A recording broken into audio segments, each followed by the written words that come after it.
Let's watch Fox News liberal Jessica Tarlov sound off on one of the more untrue and already tired talking points that MAGA has been regurgitating since the election, pertaining to their mandate and, all of that nonsense, as well as some things that Democrats need to focus on going forward. For people who are talking about this as if we got completely decimated, the numbers don't bear that out. So Trump didn't cross 50%.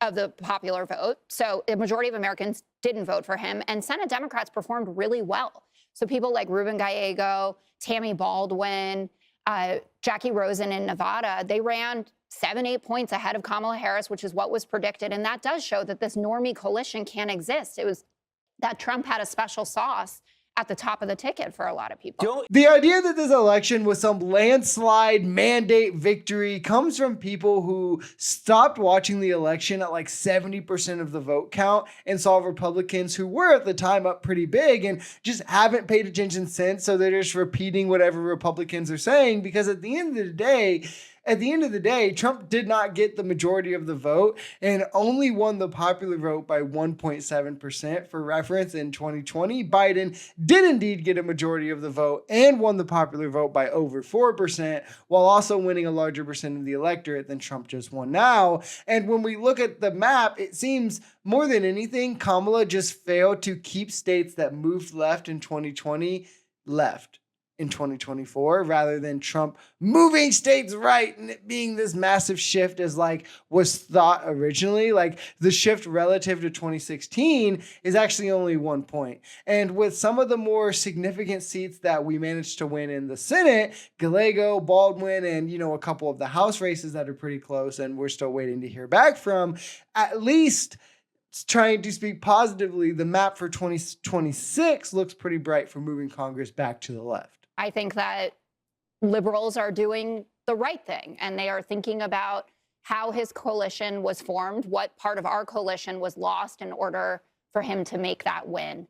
But I don't think that kind of bragging that the people who don't consume the news are the ones that are winning in this, because that is dangerous. And I'm not saying that there weren't people on the news who misinformed their listeners. We're going to be talking about this in a later block. I think that a lot of people did their fans or followers a big disservice there. But it is a bad situation for the country to be in if people don't trust the people in these positions. And that doesn't mean that they don't have to live up to a certain standard. But I do think that's dangerous. And there was a new study out about the majority of people who voted for Trump rely on friends and family. Yeah, so I want to go over all of this from beginning to end. There's two main facets for liberals to focus on moving forward.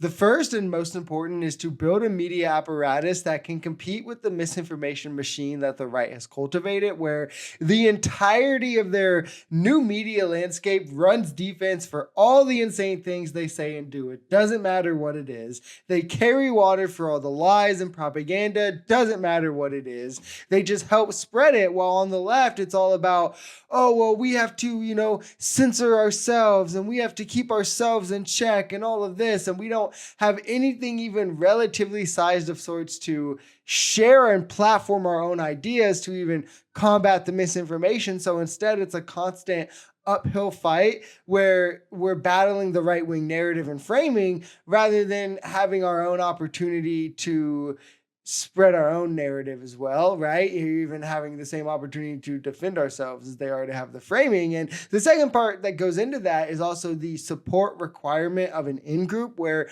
on the right, every media figure unequivocally supports Trump. They fall in line and defend him. They say they will vote for him, endorse him, unequivocally are behind him in any scenario, no matter what is said or done. Even these major media figures who are quote unquote centrists or have their thumb on the scale with the younger voter generation, right? Joe Rogan, Tim Pool, they all unequivocally fall in line with the right-wing machine, while on the left, dissidents is so much more normalized, like where we exist in these factions where some of us wanted Biden, some of us wanted Kamala, the other wanted neither, when we're going to be very vocal about this and we openly disagree. And it's just normal for like larger creators, larger media platforms to be openly like, I don't support the Democratic president, I don't support them, and to break off from this. And I think that kind of creates a perspective that is also largely harmful when you're going up against a side that is uniformly going to just say,